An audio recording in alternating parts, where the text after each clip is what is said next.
Hello again, fellow BeachBum traders. Thank you for joining us for part one of our weekly trading game plan for the first week of March, March 3rd through March 7th. We're in part one of our weekly trading game plan.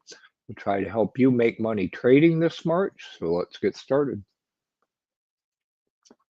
So here's our Google document with our notes for part one of our weekly trading game plan for March 3rd through March 7th. We keep our notes for our weekly trading game plans in publicly accessible Google documents. Our notes documents contain links to bonus videos, to the tools and resources we use to come up with our market analysis, our trading strategies, trading ideas for this trading week.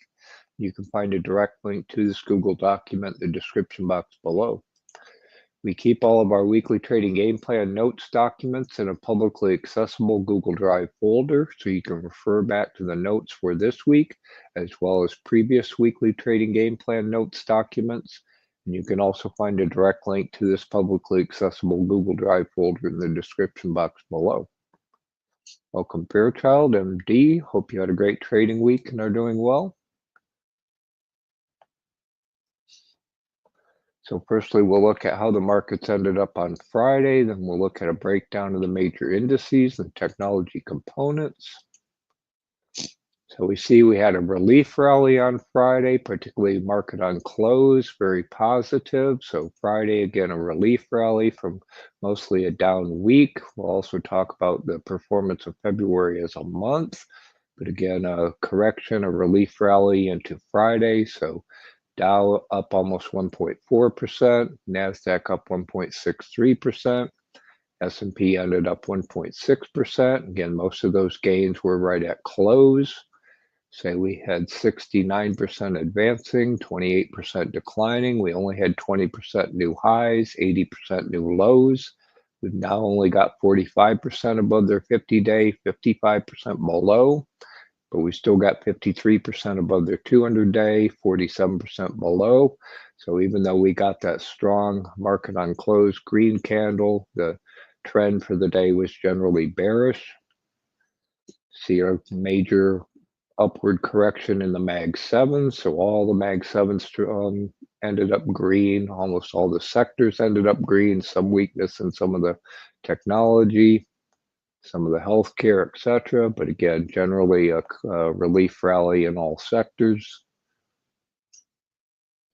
Some of the news, meltdown coming for U.S. stocks.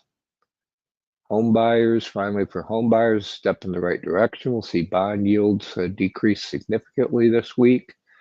S&P surges 1% on Friday, but past the Trump-Zelensky clash. Bonds walloping stocks, shows Wall Street growth ramping up. Rebounds, volatile session, finishes month lower. Look at some of the futures. Oil broke down below 70, so now we've got resistance at 70. It's just kind of oscillating, testing that 70 resistance level. Natural gas been very volatile, hasn't been able to break above 4. Gold, support at 2850, down below 2900. Again, resistance at 2900, and we see that strong support bounce at 2850. Right now, all the futures are pointing up. Bitcoin broke down below 85,000, so trending downward now. Again, we saw a significant retracement in bond yields. Wasn't that long ago we had the 30-year was up at 4.8, 10-year was at 4.5.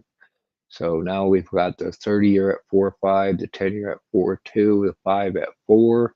So significant bounce in bond prices. We'll also see a re-inversion of the Treasury yield curve. We'll take a look at that as well.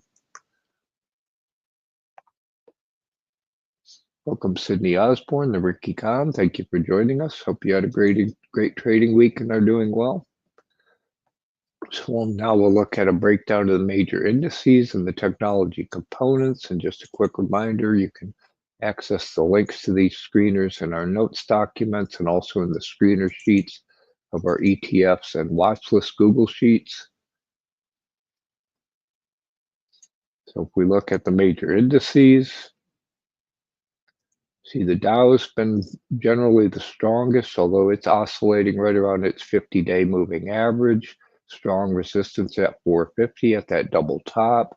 Again, strong support there, so the Dow probably continued to oscillate right around that 50-day moving average, although you can see that is declining towards that support level. IWM, again, very weak, sensitive to interest rates higher for longer. You can see the Dow where the Russell broke way down below its um, trend, below its 200-day.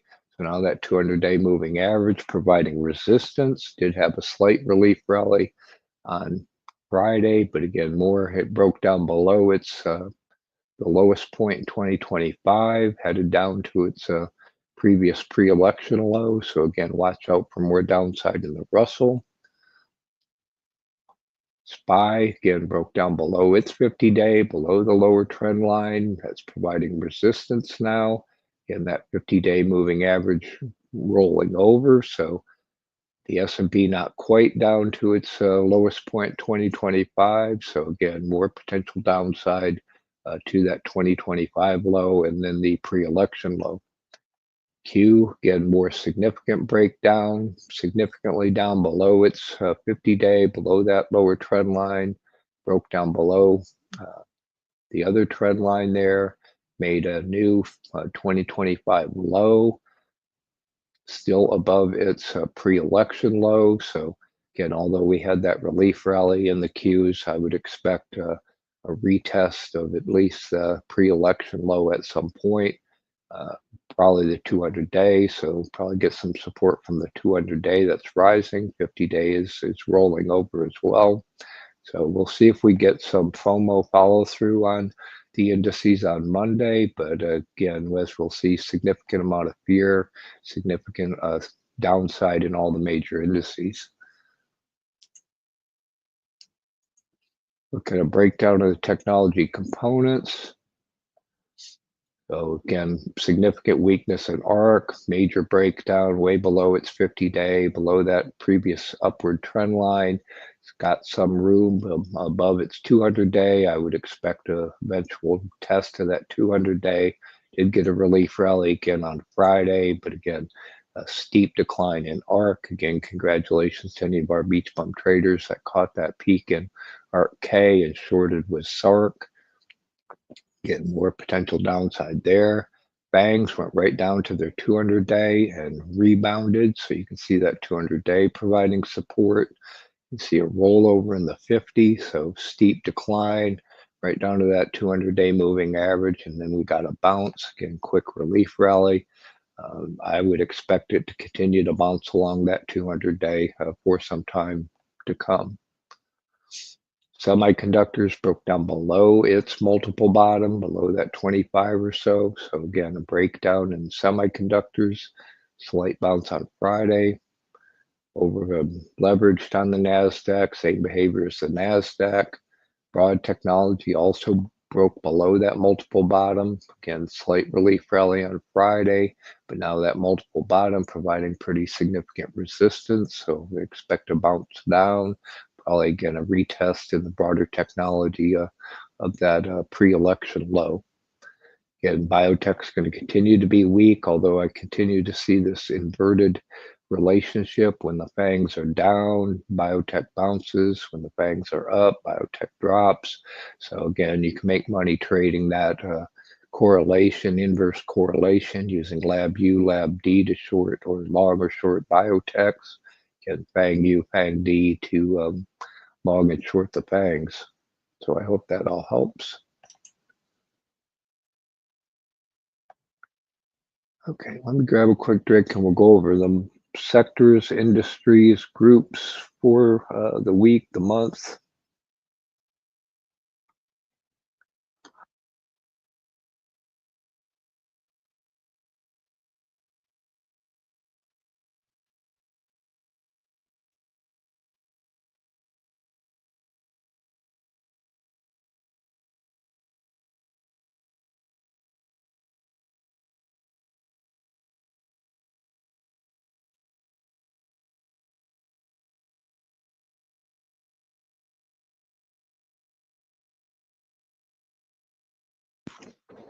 Okay, if we look at the groups and the sectors and the industries, sectors, see Friday, all the sectors were positive. Again, a rebound in financials, technology, again, financial somewhat of a safety trade. Again, a strong rebound in technology. We still got utilities up. The weakest were real estate and basic materials, although again, still positive. For the week, however, very defensive stance. Again, real estate got a bounce off the decline in bond yields, so positive for real estate. Again, very defensive otherwise. We've got financials, defensives, healthcare, and industrials, the only green. Most negative, your risk off, so communication services, consumer cyclical, and technology, again, driven mostly by decline in the Mag 7s, the FANGs. For the month, again, very defensive stance. So real estate had a significant rebound, defensives, utilities, financial somewhat positive, basic materials and energy pretty flat. Again, pretty much a defensive stance, risk off. So technology, communication services, consumer cyclicals, again, Mag 7s, FANGs, driving the market down in February. Look at the industries. Again, mostly green from Friday. Some of the oils, semiconductors. Again, most of the tech had a rebound on Friday. Uranium rebounded on Friday, although as we'll see, it's been trending lower. Talk more about some ETFs. Let me look at uranium real quick. We've been talking about this for several weeks. Saw that cycling back down. So you can see a number of the individual stocks. Again, another aspect is tariffs coming, the on again, off again. Tariffs on Canada and Mexico are coming up again this week. So that does impact some of these Canadian uranium companies like CCJ. Again, been watching the cycle down. I'm more apt to trade this sector with ETF, and we'll talk about how I'm preferring URAX versus some of the other single stocks or other uranium ETFs. But again, I like UROI. It is coming down. So again, as we continue to see that cycle down, UUU and DNN have both recently lost money. So again, if I had to pick one, LEU had a strong correction. So I prefer LEU, URI, but again, I'll probably trade uranium using URAX when URA bottoms. See the REITs, retail rebound, good rebound in all the REITs on Friday, mostly for the week as well. Some negativity, rollover in copper, solar very negative, very sensitive to interest rates, aluminum, tariffs on aluminum negative. For the week, again, REITs, real estate very positive. And we see that rebound in real estate and the REITs. Steel slightly positive. Oil mostly negative, gold negative, copper negative, silver even more negative. Semiconductors very negative, solar very negative. Again, for the week, tech was weak. For the month, again, real estate, the theme, utilities, again, very defensive. Steel, gold was positive for the month. Copper slightly negative for the month. Aluminum slightly negative. Oil negative. Healthcare pretty negative. Again, uranium very negative for the month. Again, we just saw that rollover. Solar very negative. Coke and coal very negative. Again, we've been watching opportunity there. We've got a mixture of a coke and coal and rare earth materials play, METC, that we've been watching and are still watching. Again, uranium. I hope that all helps. Again, just a quick reminder, none of our content should be considered financial advice. We're not financial advisors. All of our content is for education and hopefully some entertainment purposes only. So very quickly, we're going to look at the economic data we got from last week, and then we'll look at the economic data for next week. Just a quick reminder, as the important economic data comes out, try to capture that as quickly as possible, important economic news, and post that in the Surf the Markets channel of our Discord. Again, our Discord's free to join. Find an invite here in the notes, free invite here in the notes, as well as in the description box below. So again, you can see as the important economic data comes out, try to capture a screenshot of that, the raw data, post that in the Surf the Markets channel in our Discord. Also important economic news. So again, our Discord, a great source for real-time economic data, real-time economic news. We also have plenty of channels where you can discuss trading of any different types of asset classes using different trading platforms, different trading styles, and you all can hang out and chat about trading 24/7 in our free Discord. And we'd love to have you join and actively participate in our Discord. So if we look at some of the important economic data from last week, so not a whole lot Monday, Tuesday, Wednesday. We did get NVIDIA earnings. I think it was Wednesday. Disappointed somewhat, even though they beat, and raised. The amount of their beats were less than the market has expected, partially factor with the decline in the Mag 7s, decline in technology. So even though, again, NVIDIA earnings were better, beat, and raise, it didn't meet the market's expectations, and so it went down. So again, it's setting expectations, and whether they beat or miss expectations that really drives stocks, not necessarily the numbers. It's all sentiment based, right? So Thursday, we got some durable good orders. Thought this was interesting as the core PCE prices was up higher than expected. So one of the fears is, sticky higher inflation, and there's an indicator that inflation remains sticky and high. GDP is all in line. So this is all from Q4, so there's no signs of a recession as of Q4, but I'm now hearing people talk about a future recession, more fears of future recession being discussed. We won't know about that for quite a long time.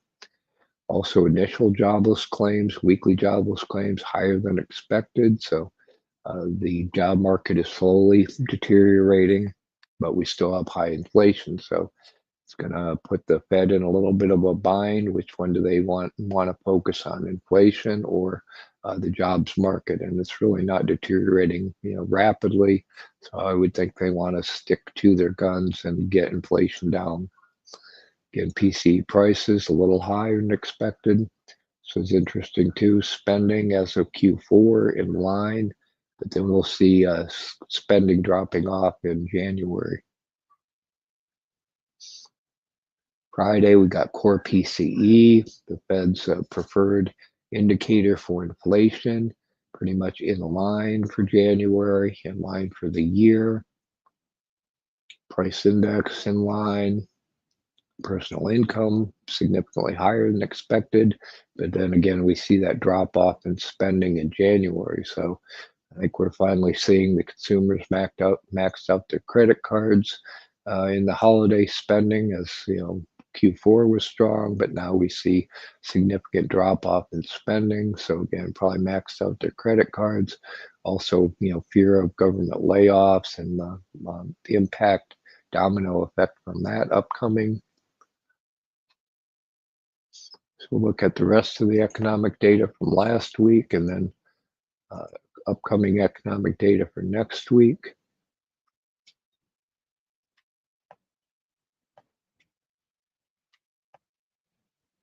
Some bond auctions, pretty good. Again, we saw bond yields drop, bond prices raise. Housing prices still up in December, higher than expected. So again, another inflationary indicator. Consumer confidence, again, continues to drop. Indicators are consumer confidence is dropping. Bond auction's pretty good. Mortgage rates dropping, again, good for the housing sector. Mortgage applications still negative though. Building permits positive, but less than expected. Oil inventories declined more than expected. Expected to be positive. It declined, but again, oil prices continue to drop. New home sales negative. Talked about jobless claims data and PCE data, GDP, pending home sales, very negative. So again, this persistently high interest rates, again, voting negative on home sales going forward. Natural gas inventories down, but less than expected. But again, natural gas just pretty volatile, trending long-term up, but volatile. Talked about PCE and personal income. Baker Hughes rig count dropped a little bit. Oil rig count dropped a little bit. Total rig count up by 1. So it looks like they stabilized the rig count. So supply stabilizing as, again, oil prices continue to drop. Look at the economic data for next week. Some ISM manufacturing. So we'll see if manufacturing continues to be weak. Still got FOMC members talking, so we'll hear their interpretation of the inflationary and job market data that we've gotten. See if mortgage rates continue to come down. Factory orders, more manufacturing, so maybe future indicators of potential recession to come. Job cuts, weekly job data, non-farm productivity. Then Friday, we get non-farm payrolls, the payroll data for February. So we'll see if this shows further deterioration in the job market. See if any of these federal layoffs are going to show up. Now, it's so unlikely that those federal government layoffs will start to show up yet. We don't know how long their severance is, etc. Also, I heard that they get reported in different numbers from the typical non-farm payrolls, but we could see if we get a drop in government payrolls, etc. Also, typically they tend to lay off contractors first, so we may see an increase in unemployment due to government layoffs. And a lot of this may not hit until late in the year, so it may be a delayed impact from the DOGE government layoffs effect. So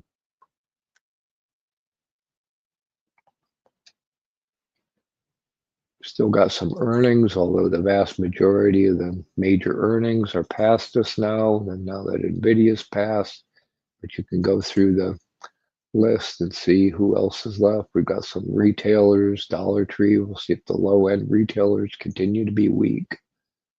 Target or TJ Maxx.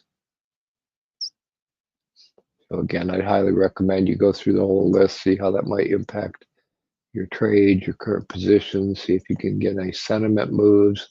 Again, we see most companies are beating. Here's one we're watching that's reporting earnings, GigaCloud. So it's again, most are beating, but it's their guidance going forward that may indicate that they're going to be weaker in the future. And then again, they're going to sell off on that poor earnings. Got some mining companies, etc. So I'd highly recommend you go through the whole list and see how that might impact your trades. And you can hear how we trade around earnings in the link to our video in our notes. Again, we don't get the next FOMC meeting until March 18th and 19th. I expected no change. I expect no change at this time. And I guess the current thinking is maybe one in June and maybe one late in the year. So we'll track that going forward.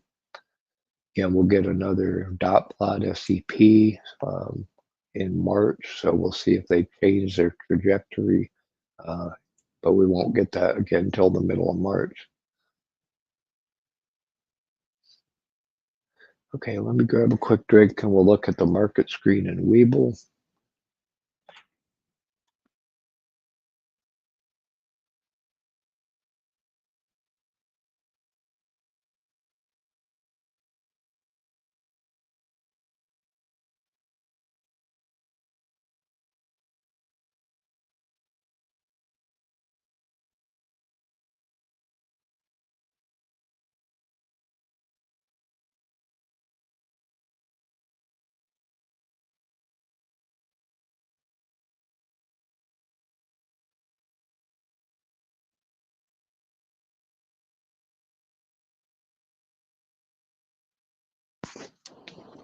Just a quick reminder, if you're not already using Webull, you can still get 20 free fractional shares of stock by opening and funding your Webull account with as little as $500. Each fractional share is worth $3,000 to $3,000. Also, Webull supports 24-hour, 5 days a week overnight trading. Get more information on overnight trading in Webull via the link to our video. Also, the discussion topic in our Discord. Use our affiliate link in the description box below. Get your 20 free fractional shares of stock, any other promotions they happen to be offering at the time, and also help support our BeachBum trading community, which we greatly appreciate.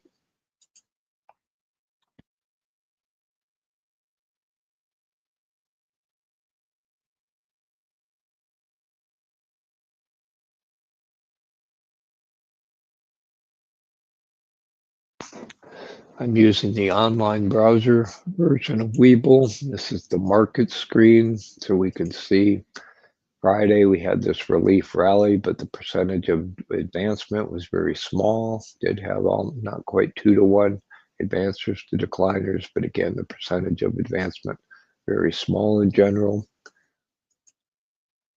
Did see a significant inflow in the NASDAQ, so very positive for technology, relief rally, rebound in technology. Again, very strong at the end of the day. NYSE was also positive, so uncharacteristic for Friday. Frankly, I was a little surprised. Typically, we've gotten profit taking on Friday. Also, it was end of the month, so in my humble opinion, this might be some window dressing on the end of the month, particularly into the Mag 7. So money managers, fund managers may have wanted to have the Mag 7 back on their books at the end of the month. However, given that relief rally, we see we're now in extreme fear. So we're down to 18. Previous week was 27 just fear. Previous month, 40 just fear. So now a lot of fear under the covers. So again, another indication this may be a very short-lived relief rally. See, now we've got the lowest fear gauge rating for this year. So we're down below our previous low of early January. So again, this is the lowest for the year on the fear gauge. Also, I wanted to show that inversion in the yield curve. So now you can see we've got a real significant inversion in the yield curve all the way from the 6-month through the 10-year until we get to the 20-year. So now the very short-term bonds, or the yield on the short-term bonds, significantly higher than the 1 to 10-year. So again, you'll hear a lot of talk that this is a indicator of a potential recession, reinversion of the yield curve. So a lot of people now talking about, we're going to have a recession again. So again, part of the impetus for the high fear or low fear, extreme fear gauge. Again, you can see the short-term earnings calendar here in the calendar section in Webull. Just click to the next week, see who's reporting earnings on a daily basis, get their expectations. Let's look at the best performing industries for the week.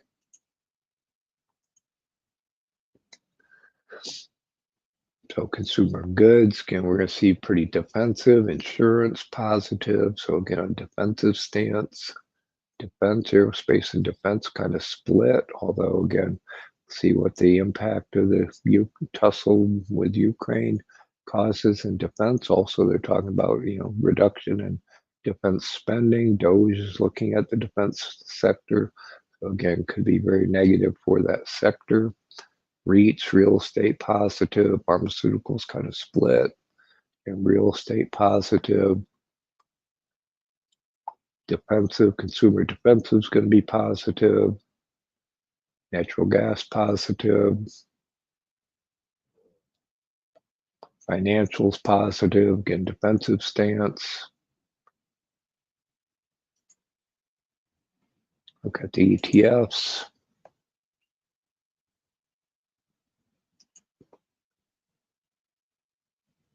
So up on the Dow, short on the S&P, go up on the Dow. There's an up on the S&P, up on the NASDAQ. These are all the relief rally from Friday. Up on the Russell, up on small caps. Industrials very strong on Friday. Healthcare, again, from Friday, almost everything's going to be green. A little retracement in energy, basic materials. Defense is very strong. Shipping, so that's oil, shipping, palladium, silver.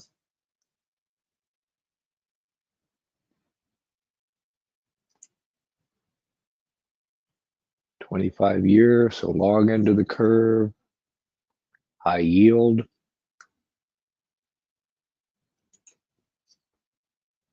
So next we'll also look at the futures in Webull or in FinBiz. Again, you can also trade futures now in Webull.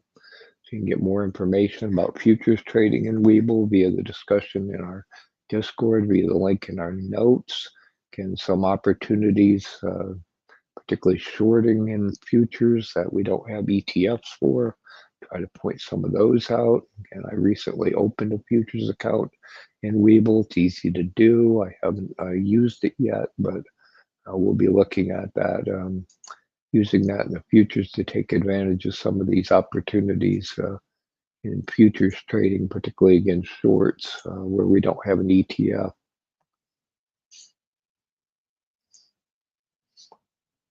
Again, we see the Dow holding up a lot better, so it's kind of chopping, consolidating. Steep downtrend in the S&P, more so in the NASDAQ. Again, NASDAQ made a new 2025 low, although again, it's above the pre-election low. S&P looks like it might have wicked down close to that pre-2025 low. Probably retest that low, and then again, we see that strong relief rally on Friday. Russell much weaker, downtrending. Low of 2020, broke the low of 2025, probably test the pre-election low. Nikkei down a little bit on yen strength.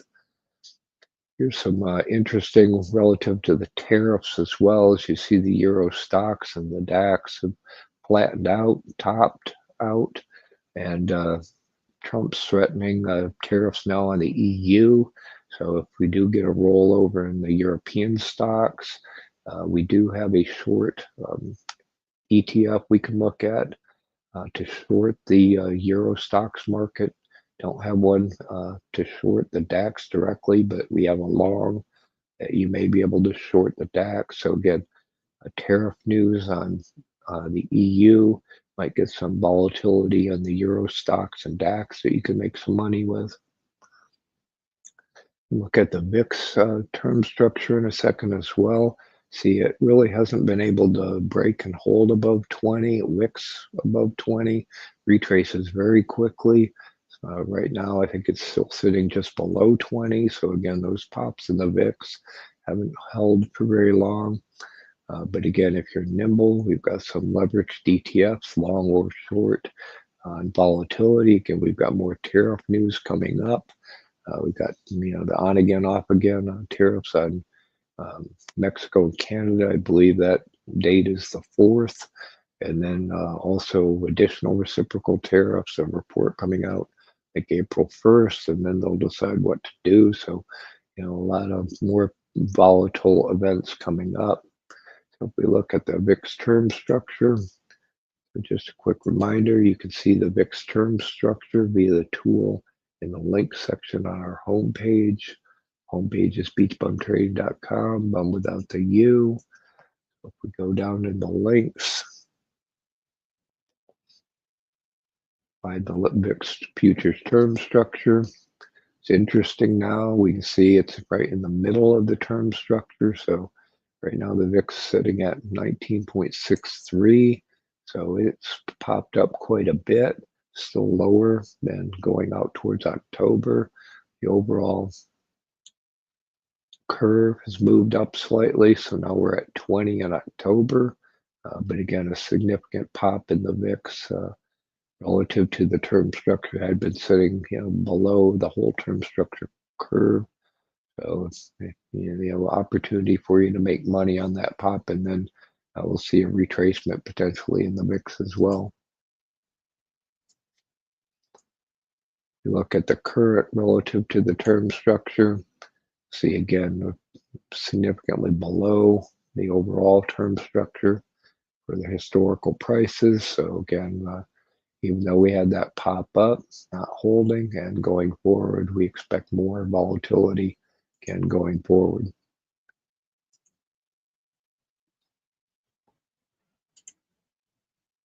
Again, oil broke down below 70, so it's testing that resistance at 70. We'll see if we get a test of that December low. And if so, we might buy USOI, monthly dividend payer on oil, although again, it's best based on the USO index. So I watch the USO index to find the bottom, and it's still in the mid 70s. The bottom on USO is below 70, so I'm watching that. Again, natural gas went up and tested that 450, got rejected, broke down below 4. So, but again, the long-term trend in natural gas generally up, but a lot of volatility. So again, you can trade that volatility with boil long, cold, or boil long, cold, short, or UNG, UNL long. And we see gold broke down below 2,900. So it was made about 29.50, didn't quite make it to 3,000, rejected, broke down below 29.50, good support at 28.50, resistance now at 29. We'll see if it comes back down and tests that a 2,800 level. That doesn't hold, then we've got a gap to fill. So it does look like gold's rolled over for now. So we've got a number of ETFs you can trade long or short gold that you can find in our ETFs Google Sheet.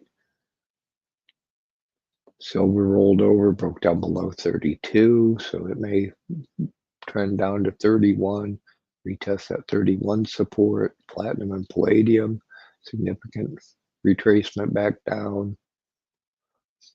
Copper consolidating. The other agriculturals trending back down, corn, cattle, soybeans, oats still relatively high, rice trending down, wheat. So here's an opportunity where we have a long on wheat, a WEAT ETF, but we don't have a short. So congratulations to any of our futures BeachBum traders who caught that rejection off 620, wheat trending back down. So again, that's one where if we wanted to trade short, we'd have to do that in a futures account because we don't have an ETF to short wheat. Similarly, OJ's been trending down, but there are no ETFs that just trade orange juice, so another futures trading opportunity. Cocoa, rolled back over, coffee rolled over, sugar, lumber high, again, factor of the Canadian tariffs, so it's very high. So if the tariffs go off again on Canada, might get a quick correction in lumber. We do have some long ETFs on lumber, but no shorts. So that you could short those ETFs or short the futures. We see bond strength, so bond prices, bond yields down, bond prices up. See the 30-year broke that previous high, trending back up to the December high. So we'll probably see some corrections, but again, the trend is strongly up. Also, it's very interesting. Big gap ups in the very short terms, kind of propagating slowly towards the longer term. So huge gap up in the 2-year, 5-year, slowly propagating to the 10. It's not quite to its December high, but closer. And then the 30s got more potential upside. So again, got a number of ETFs, long and short on bonds. So you can pick the term time frame and the long and shorts. Some are leveraged. So again, you want to trade this trend in bonds and any corrections. We've got a number of ETFs you can use to do that. Dollar rebounded back up. Now it's back up to 107. So foreign currencies down, although the yen peaked out as well, rolled over. It had been trending up. Again, with the tariff news, we have some long ETFs on the foreign currencies. You may be able to short those, like the CAD, etc. We also have ETFs on Canada, Europe, Japan, etc. But mostly longs, so they may be shortable. So if you can short in your account, you could short the ETF. Or again, if you trade Forex, again, if they put tariffs back on Canada, Mexico, negatively impact those currencies when they come out of the EU, might negatively impact the euro. Then if those tariffs go off again, might get a quick rebound like we saw last time in the CAD. So again, plenty of opportunities for short-term nimble traders to make money on this on again, off again tariff news. So I hope that all helps.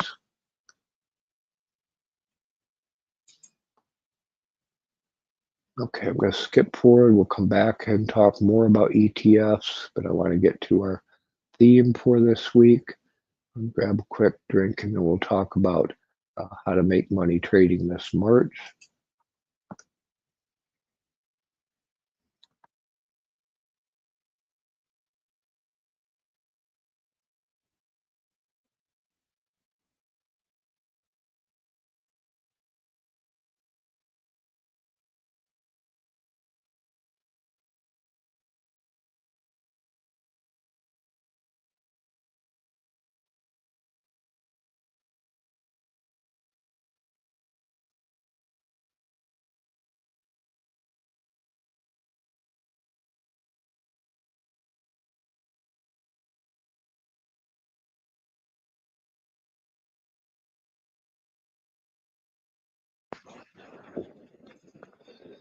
So again, our theme for this week is how to make money trading this March. So we'll look at the seasonality for March, how we're performing relative to that historical seasonality this year.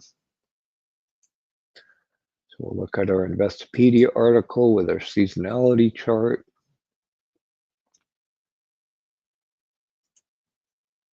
So here's the historical averages for the months. Got the blue from 2000 to 2024, the peach from 1928 to 2024. So we'll see March tends to be a positive return on the markets all the way going back to 1920, 28. Average historical return is 0.6%. From 2000, the average is 1.46%. So again, March is the rebound month. So again, we see February is typically negative.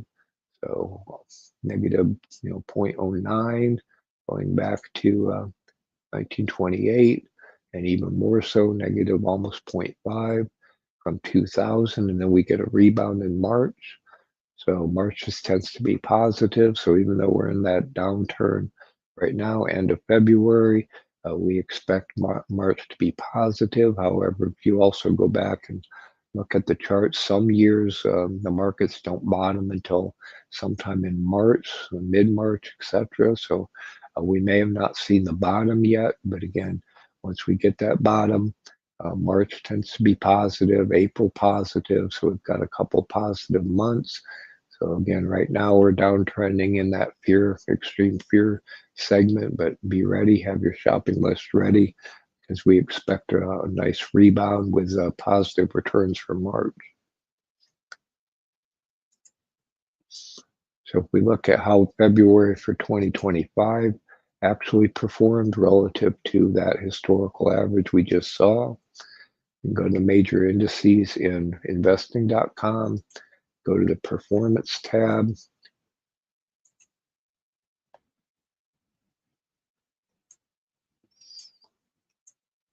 We see the 1 month performance for all the major indices are negative. So they were negative this February of 2025, as we would expect from that historic seasonality. Most negative against small caps, NASDAQ next, then the Dow, then the S&P. So again, this February 2025 adhered to that historical average. February was negative, but again, historically, we expect March to be positive. So again, once we do find that bottom, find that support level, it looks like a buying opportunity, but we just have to be patient. Uh, Trade the downtrend, how to trade a bear market. We've got videos on how to make money trading a bear market, so take advantage of those until we get the rebound, and then we'll play this upswing into March and April. Got several other videos that we've discussed making money, how to make money trading in March, and what the best performing industries and sectors are in March, how March typically performs, so you can access all those previous discussions, additional trade ideas on how to make money trading in March via the links to the videos in our notes. Also, we'll be ending the winter, going into spring. So we've talked about how to make money trading in the winter, how the winter months perform, best performing sectors and industries in the winter. You can access all that information and via the links in our notes. And then we'll come back and we'll talk about making money trading in the spring once we get to the equinox and later in March. Okay, now we'll go back to our ETFs. Got quite a few additions we've made recently to our ETFs Google Sheet. So I want to go over the additions, but if anyone in the chat has particular ETFs you want to look at, please throw those up in the chat. We could take a look at ETFs for any theme, topic, commodity, index, etc. that you want to take a look at. So let me grab a drink and check the chat, and then again we'll look at our ETF.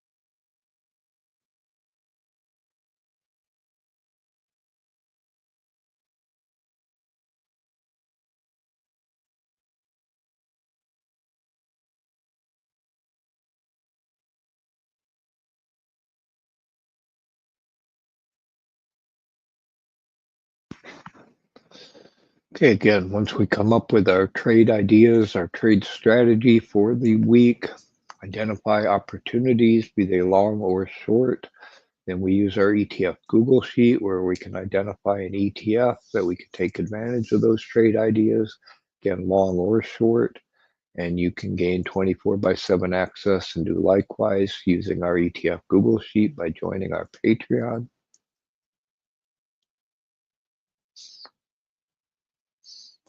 So again, I've got a number of changes and additions to our ETF Google Sheet. We'll see how many of these we can go over this week, and then we'll continue working these off as we go forward. Firstly, just FYI, I copied URAX. URAX is the leveraged long ETF, and we've had that in our research sheet. I've copied that into our main sheet so we can keep an eye on that relative to some of the other uranium ETFs that we have. Just to highlight that very quickly, again, we saw that rollover in uranium. So we've got a number of uranium ETFs. You can take a look at those, pick the one with the composition, the risk reward profile that you like.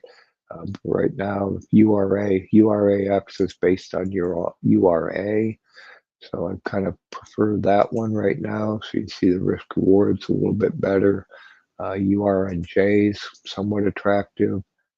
In the past, we've watched URNM, but you'll see I'm tending to prefer URAX now. Again, it's based on URA, so we're looking for that bottom in URA to go long uranium using URAX.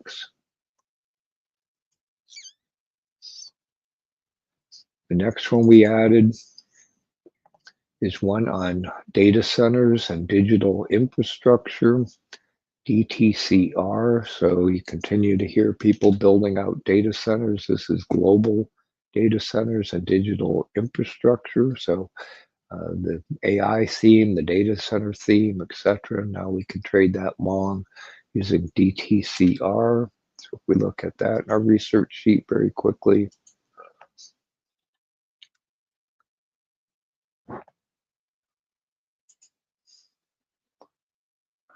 so here's DTCR, again, data centers and digital infrastructure.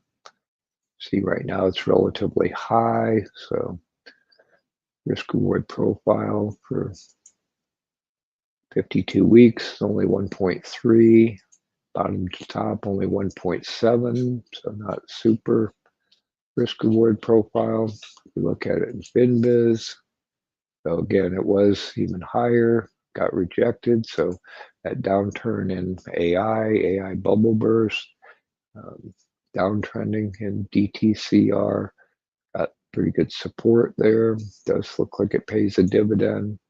It's like a semi-annual dividend. Dividend percent pretty low, 1.6. Pretty good AUM, almost 240 million.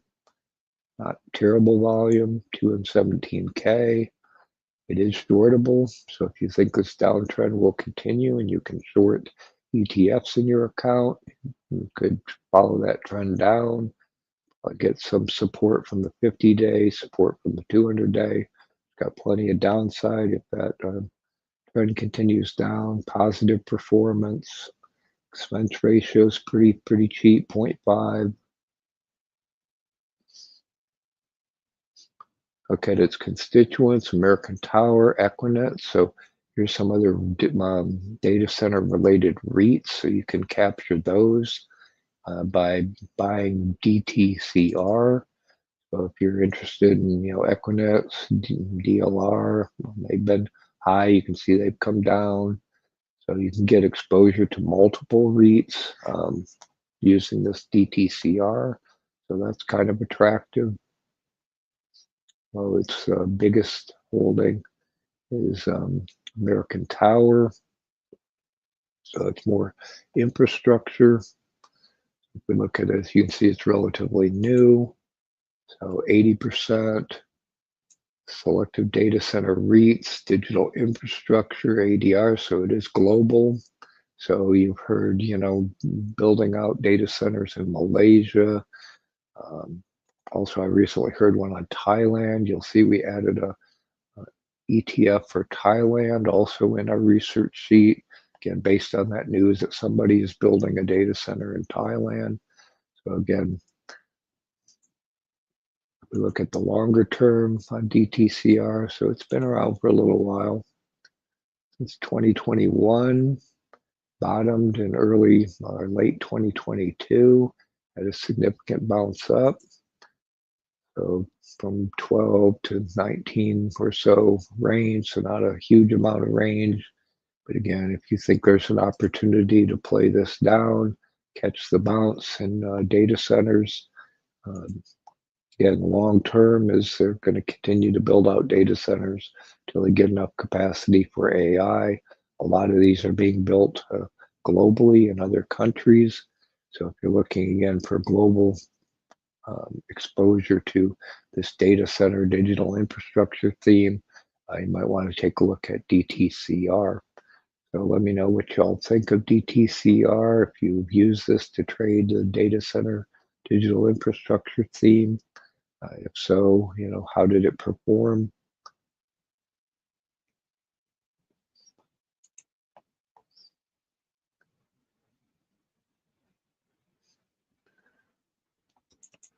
Next one I've added to our research sheet is another opportunity to trade European stocks.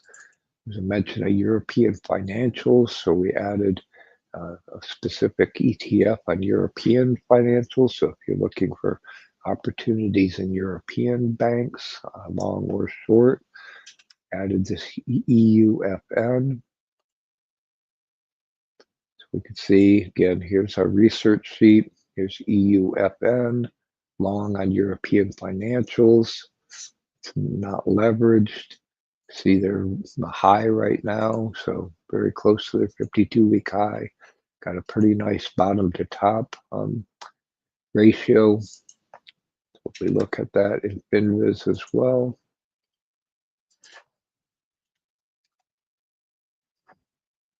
So again, very high right now. So we saw that run up in the Euro stocks in general. So the financials, European financials, very high right now as well. Looks like it pays us a decent dividend. Looks like it's an annual dividend. It is shortable. So again, if you think the European banks are ready for retracement and you can short ETFs in your account, you could short this EUFN. Expense ratio is pretty cheap, 0.48.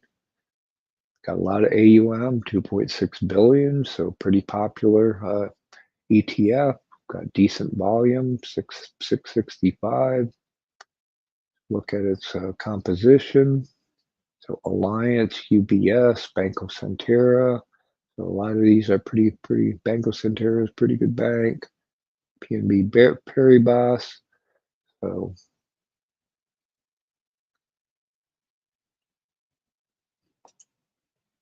MSC Europe Financials Index, developed European market financials. Got this longer term, again, very high. So it's at its all-time high. It's been around quite a while. Pretty decent range, 12 to almost 28. So again, if you think the tariffs on Europe might negatively impact the Europe financials, could short this. If you think this trend will continue, again, pretty strong uptrend since late 2023. So again, now we've got an ETF that we can watch European financials using EUFN. So again, let me know your thoughts on EUFN to trade European financials. Again, do you think it's due for a retracement? Do you think this uptrend will continue? Have you used this EUFN? If so, what do you think of it? I'd love to hear your feedback in the comments to this video and or in our Discord.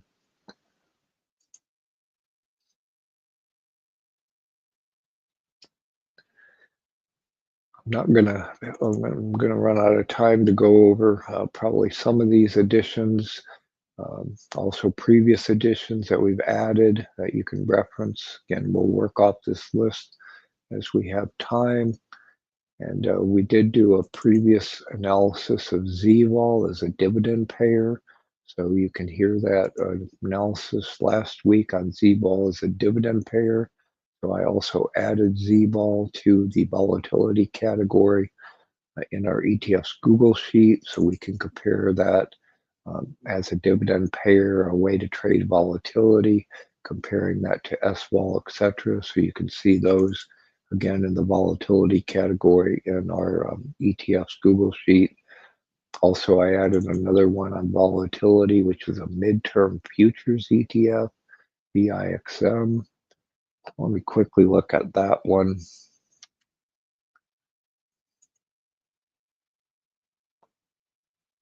So here's all of our volatility ETFs in our research sheet.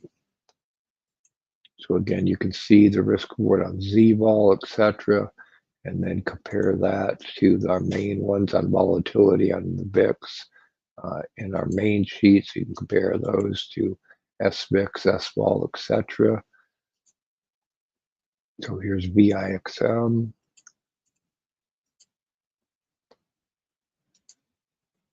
You see it's kind of in the middle of its range right now. A 52-week range, only 1.46 risk reward, but longer term, 3.7. So that's somewhat attractive. And this is on midterm VIX futures. So that's kind of interesting, a little bit different composition from some of the other volatility ETFs that we have.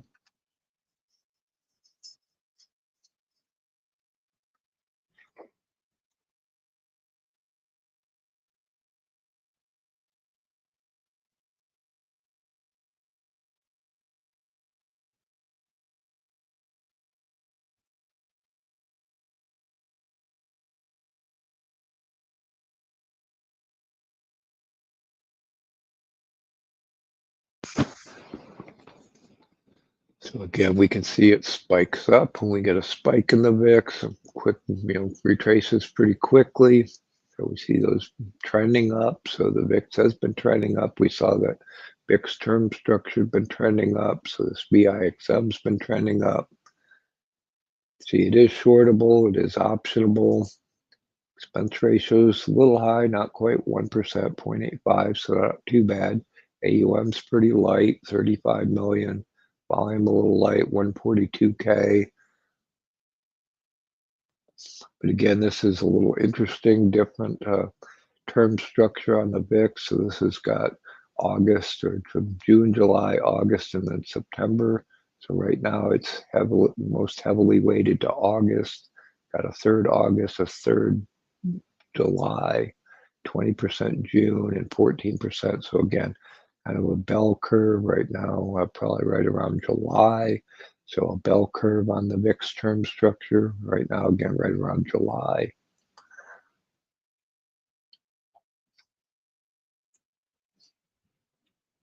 So the S&P VIX Midterm Futures Index.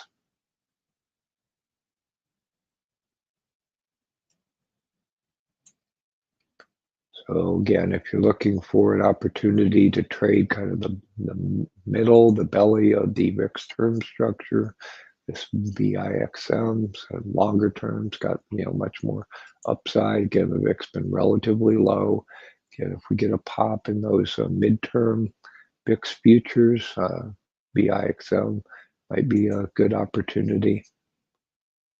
Probably a reverse splits like a lot of the VIX futures ETFs. So again, now you can compare that as another way to trade volatility. Again, in the kind of middle of the VIX term structure curve. So let me know if you've traded VIXM before, how that's performed. What do you think about using VIXM to trade the middle of the VIX term structure?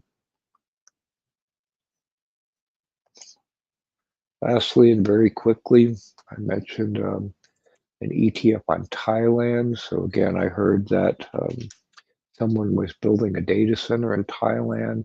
Also, we've been talking about global markets, potential beneficiaries of tariffs on China, Mexico, Canada, etc. Some other countries that may benefit, where people might move their business to some other countries. We've talked about Singapore and Malaysia and Indonesia, etc., Vietnam.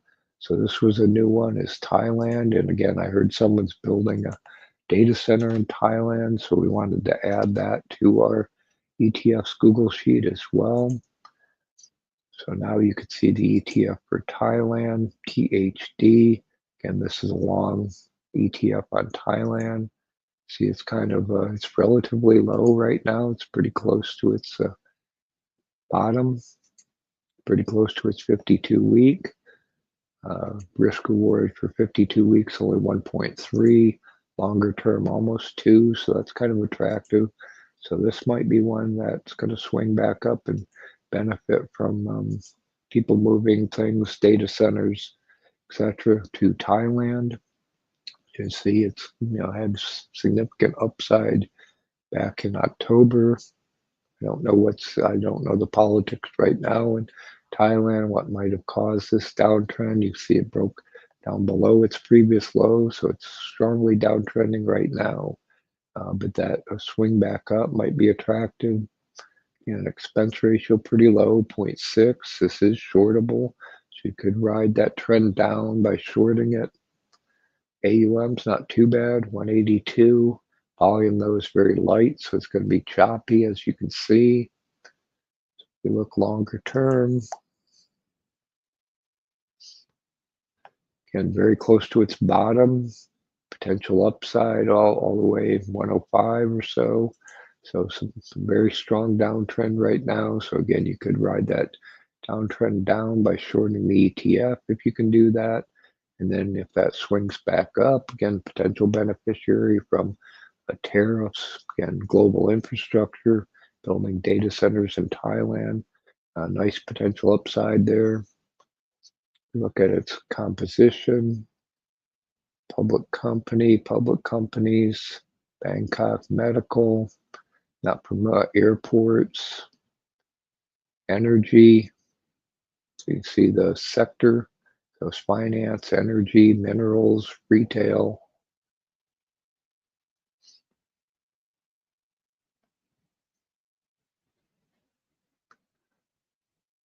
So the MSC Thailand 2550.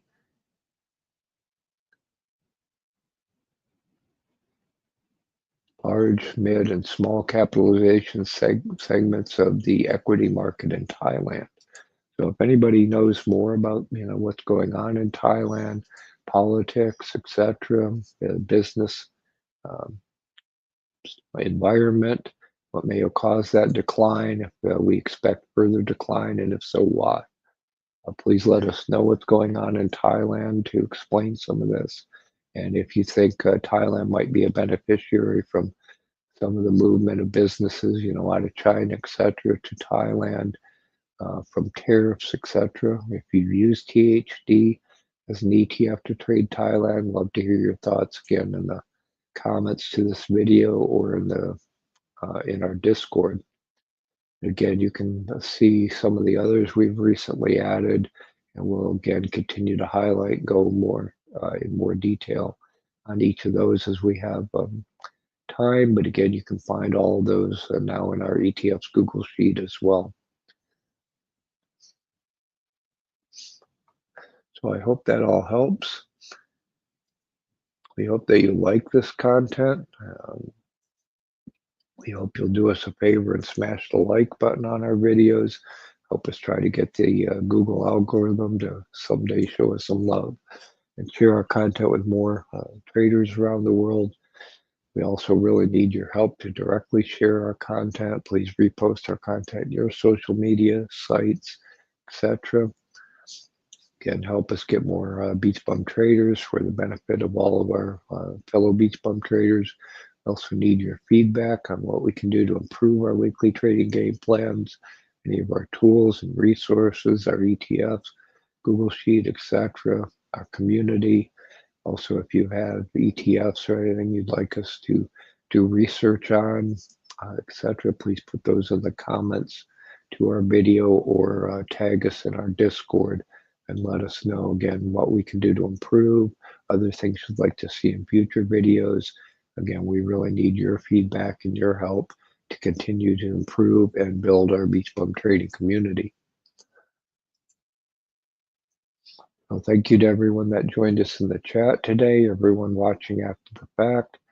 We hope you'll come back again tomorrow, Sunday at 10 a.m. for part 2 of our weekly trading game plan for this trading week, where we'll take all this market analysis, trading strategies, trade ideas, and we'll be selecting our top swing trading stocks to watch, stocks in our bullpen, stocks in our shopping list. Also talk about how we can use dividend payers and several option strategies to generate income while we wait for our swing trading stocks to set up. So we hope to see you all back on tomorrow, Sundays at 10 a.m. for part 2. So thank you again for your participation and help, and have a great rest of your Saturday.